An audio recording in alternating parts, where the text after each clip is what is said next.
Museo Policial, the Police Museum of the province of Buenos Aires. The first fingerprints, used in criminal investigation.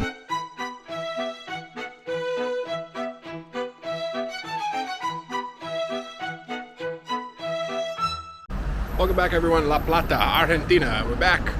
We're back in La Plata, Argentina, and we're actually just about a block away from where we were filming our last video. Our video about Casa Curuchet on this channel. Link to that video in the description, of course. But today, we are going to see another quite interesting, I think, museum. It's right here in the same neighborhood, almost on this, right around the corner from Casa Curuchet. And it is right here, the Museo Policial de la Provincia de Buenos Aires, the Police Museum of the province of Buenos Aires. And inside, there is a lot of, a history of, a lot of different police equipment and, investigative material and whatnot. But, very importantly, this guy, Comisar General Juan Vucetich. Can you see this through the thing? This guy was basically the guy who invented fingerprint technology. Very important, and he's from here in Argentina. So, if that sounds like something that you're interested in checking out, and let me tell you, I am pretty interested in checking out what's inside here, then come along. Thanks for clicking on the video. If you want to help out the channel and help it grow, I really would appreciate it. Click on the like button down there, the subscribe button, and the little bell next to it to be notified for when new videos drop. It really helps the channel grow because it's going to help the YouTube algorithm recognize this content and spread it to other YouTube viewers. If you'd like to support the channel monetarily, I would appreciate that as well. You can leave a super thanks by clicking this thanks button here and give a small donation to the channel. I appreciate your support. So back to the video, enjoy. So we entered the front courtyard of the museum area through the gate, which was open. And I was just standing outside, looking, taking some pictures, and a gentleman walked up from across the street, and he said to me that the museum is closed. And I understood him, but I thought he was asking me, is the museum closed? And I said, no, it's open, the gate's open. And he said, no, it's closed, the museum is closed. And I said, oh, that's weird, because the gate was open. And just then, another gentleman walked up, came through the gate, and I asked him, hey, is the museum open? And he said, no, it's closed. This was a guy who I could tell worked at the museum. And I said, oh, no, it's closed. Is it closed all day today? He said, yeah, it's closed all day. I said, man, I'm here.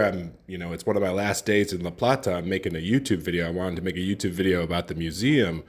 And it's too bad that it's closed. And he said, oh, well, let me just show you around anyway, which was really nice. The guy's name was David. He worked at the museum, and he decided to show me around. So even though the museum was closed, we were able to come in and take a look around, which was really nice. So we saw the painting out here of Juan Vucetich, and also some busts out here, the first police chief of the police of Buenos Aires, and also one of the inspector generals of Buenos Aires. But when we got inside, there is a whole history section down on the ground floor, history of the police force. But not only that, this museum is also dedicated to the story of Juan Vucetich. And here in this large case, there are all the archives and records of Juan Vucetich and his scientific studies in forensic analysis of fingerprint technology and things like that, which was really cool to see. There was a picture here of this is the building of the Ministry of Security, which we actually saw in a previous video, in that video about the architecture and city planning. And what David pointed out to me was that the bookcase itself was designed, here you can see this triangular shape on the top of the bookcase was designed to match the same architecture as the Ministry of Security building, which is really cool. It makes the old antique bookcase it gives it really some real significance, other than the fact that like all of Juan Vucetich's archives and records were inside the bookcase. Also here in front of the bookcase, you can see the previous uniforms of like the older uniforms that the police used to wear. There were some older weapons going all the way back to like muskets that the police would carry in this section as well. And then also in this section, there was a smaller part of the section was dedicated to bomberos, which are like firefighters. There were old pictures of firefighters, some of the old firefighters' uniforms right here, a picture of a horse-drawn like fire engine with a water pump on the back, and then the actual water pump right here in the center of the room, which was really cool to see. It's always interesting to me to think about old firefighting technology because, of course, fire is a disaster that has been around and people have had to deal with it for, as long as there have been human beings, they've had to deal with fire.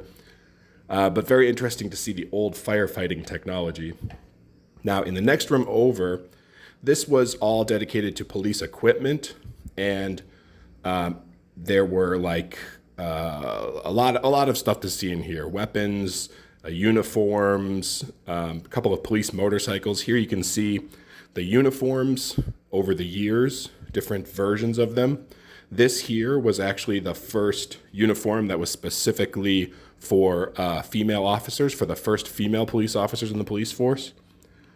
And next to that, there are these really, really interesting, like old, almost like body armor for riot gear, basically. And, back in the day, before Kevlar, the body armor for riot gear was basically just like put as many like heavy steel plates as you can on your body and hope for the best. And you can see some pictures here of the officers like back in the day wearing these things. I mean, to look at it, the one in the center here looks like, very, very old. This is basically like some old West, like we'll cobble together, just some steel cast iron plates and strap them onto you. But also in this room, they had an actual Kevlar, like bullet resistant vest, body armor. And this one actually had been used. Like basically you could see where someone got shot in this thing and obviously protected them. But the coolest thing in here, or what I thought was really cool, were the two motorcycles. Two really cool police motorcycles here, this one, and the one next to it over here. Cool to see parked in this little room. But also there were like cases with weapons, the different firearms that police have carried, including like service pistols and revolvers here with the like helmets and pieces of the uniform. But also like the weapons that like more higher tier tactical officers would use, like SWAT team officers, including these like pistols and submachine guns, and also some like rifles.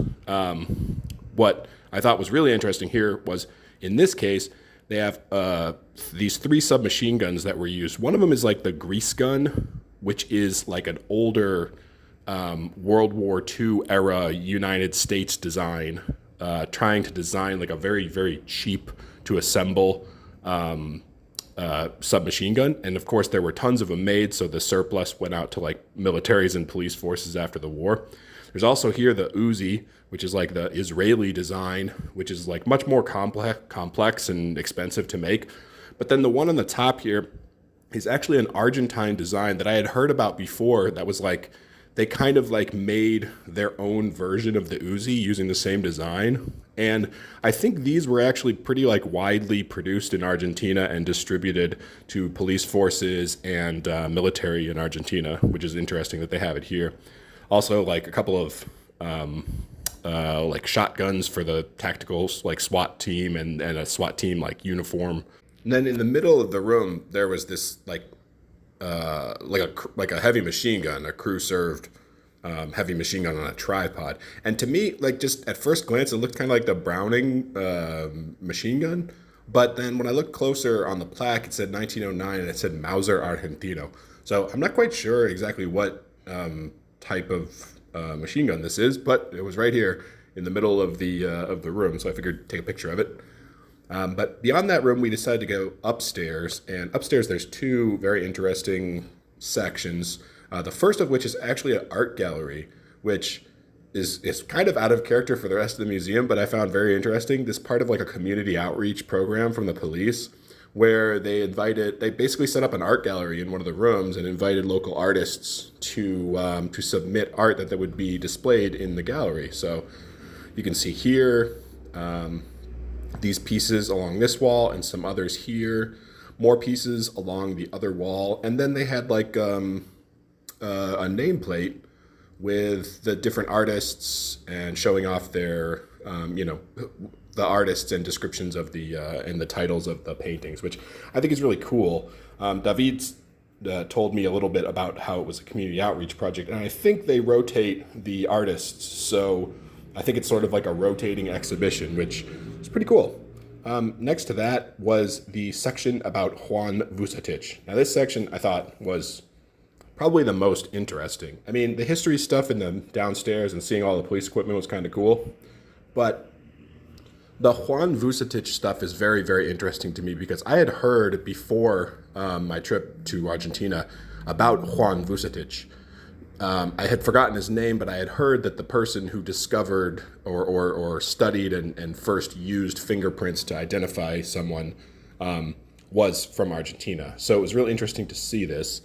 They had here in this section like a recreation of, I guess, what it would have been like Vucetich's office, but also a timeline along the wall showing like the first person who ever had their fingerprint, the first criminal ever had their fingerprint taken and put into the fingerprint registry database, which the fingerprint registry database at the time was, all done on paper. We'll see more of that in a bit, but they also had like some forensic tools in here in these cases. Is very cool to see. One of the things that they talked about specifically in here was a homicide case, and it's like the first time that the suspect was positively identified and then later convicted using fingerprint technology. It's a very famous case, not just in like criminology, but also just here in Argentina. It's the case of Francisca Rojas. And as far as I can tell, David was explaining it to me, and I think I understood most of it. But there was also like almost like a comic art panel showing the progression of the case and how it happened here on the wall next to a model of the crime scene. And basically what happened was, I think Francisca Rojas had like murdered her husband, if I remember correctly. But she had claimed she didn't do it, and they found one of her fingerprints or thumbprint on a door frame in the victim's blood on like in the crime scene, and you can see pictures of the crime scene here. I mean, a model of the crime scene, the close up here, and she was later convicted using that evidence. So it's like a very monumental moment, I guess, in criminology and in like criminal forensics. So as I mentioned before, the sort of setup in here was like Juan Vucetich's office, and they had these cases which had old records of fingerprints in them. This is the way that they would have kept fingerprint records back in the day, just on these little paper cards. So overall, I would say visiting this museum was very, very interesting to me. And I was really, really lucky that even though it was closed, that David, this a really nice guy, just decided to, take 20 minutes out of his day and show us around, even though the place was closed. So very, very, very good experience. And I really, really enjoyed it.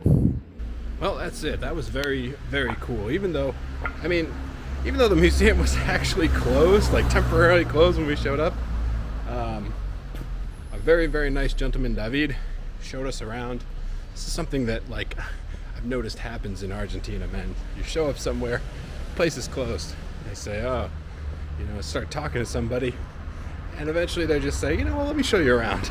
People are super, super nice here. I've mentioned that in pretty much every one of my previous videos. It's one of the reasons why I really like Argentina. But thank you, David, for showing us around. And that was really, really cool. Even though, we weren't allowed to film in there, being able to take pictures of all that stuff, just to see all that stuff. And I had actually known about Vucetich in passing, right? Because I had known, I think it was actually our buddy Charlie XP, who's featured, friend of the channel, was featured in some of the other videos. I think it was him who told me that the first fingerprint identification technology, first fingerprints used in criminal investigations, were here in Argentina. I just didn't know that until recently when I was started researching for this, I didn't know that the guy was Vucetich, that was the guy. So very cool to see all that stuff, and very cool to learn just a little bit about not just the history of Vucetich, which is very interesting, but also the history of the police in the province, the provincial police, and also sort of the history of how the police force formed. Because early on in 1820, when you saw that bust outside the museum, the police, there really was no police force. It was former military who were sort of acting as a police force. So very, very interesting. And I think we can end the video here. We're actually ending it right here out in front of, and this is fitting, the Ministerio de Seguridad, Minister of Security building, which we've seen here on Plaza Rivadavia. But very interesting. An interesting video, and we're actually coming up to the end of our stay here in La Plata, and we're going to be moving on. But I think that was a very cool thing to see on one of our final days here in La Plata. So I hope you all enjoyed that video. I really enjoyed making that one. I enjoyed seeing all that, and stick around. There's a lot more coming, and we'll see you in the next one.